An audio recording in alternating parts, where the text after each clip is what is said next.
Israel ও যুক্তরাষ্ট্রের ইরানের যৌথ হামলার পর এর প্রভাব ছড়িয়ে পড়েছে বিশ্বজুড়ে। সীমান্ত পেরিয়ে অনেকেই ফিরছেন নিজ দেশ ইরানকে সমর্থন জানাতে। এদিকে হামলার প্রতিবাদে বিক্ষোভ করেছেন অনেক দেশের মানুষ। ইউরোপে দেখা গেছে এর উল্টো চিত্র। সেখানে ইরান বিরোধী অবস্থান অনেকের।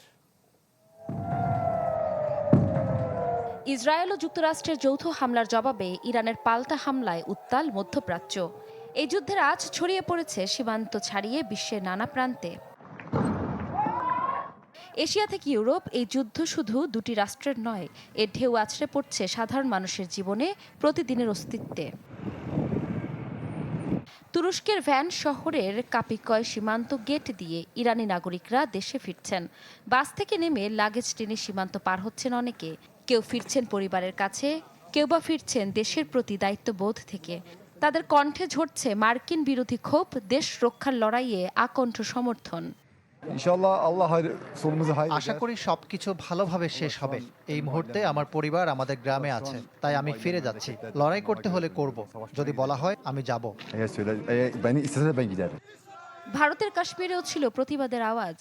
বুদগাম জেলায় ইরানের সমর্থনে বিক্ষোভ হয়। সর্বোচ্চ নেতা আয়াতুল্লাহ আলী খামেনির ছবি হাতে আমেরিকানি পাক যাক স্লোগান দিতে দেখা যায় বিক্ষোভকারীদের। আমরা দেখেছি আমেরিকা ও ইসরায়েল আবারও একজোট হয়েছে। একদিকে আলোচনা চলছিল, অন্যদিকে হামলা হলো। এটা মানবতার বিরুদ্ধে, নির্যাতিত মানুষের বিরুদ্ধে। ঘটনার প্রতিক্রিয়া ছড়িয়ে পড়েছে ইউরোপেও। জার্মানির বার্লিনে ইরানের দূতাবাসের সামনে বিক্ষোভ দেখা গেছে। তবে তাদের কণ্ঠে ছিল ভিন্ন সুর। মার্কিন আগ্রাসনের পক্ষে সমর্থন ও ইরান বিরোধী বক্তব্য তাদের। বিক্ষোভ হয়েছে লন্ডনেও। ইরানের জনগণ চায় স্বাধীনতা, গণতন্ত্র এবং একটি ধর্মনিরপেক্ষ রাষ্ট্র, যেখানে রাষ্ট্র ও ধর্ম আলাদা এবং জনগণ নিজেরাই তাদের প্রতিনিধি নির্বাচন করবে।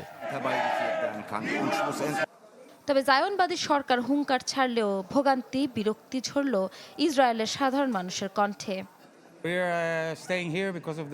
আজ রাতটা স্টেশনের আশ্রয়কেন্দ্রে কাটাতে হবে। রাতে যা হয়েছে তাতে ভয় পেয়ে গেছি। এখানে তুলনামূলক স্বস্তি আছে। আশা করছি রাতটা শান্তিতে কাটবে। ইফশিতা জামান, চ্যানেল 24।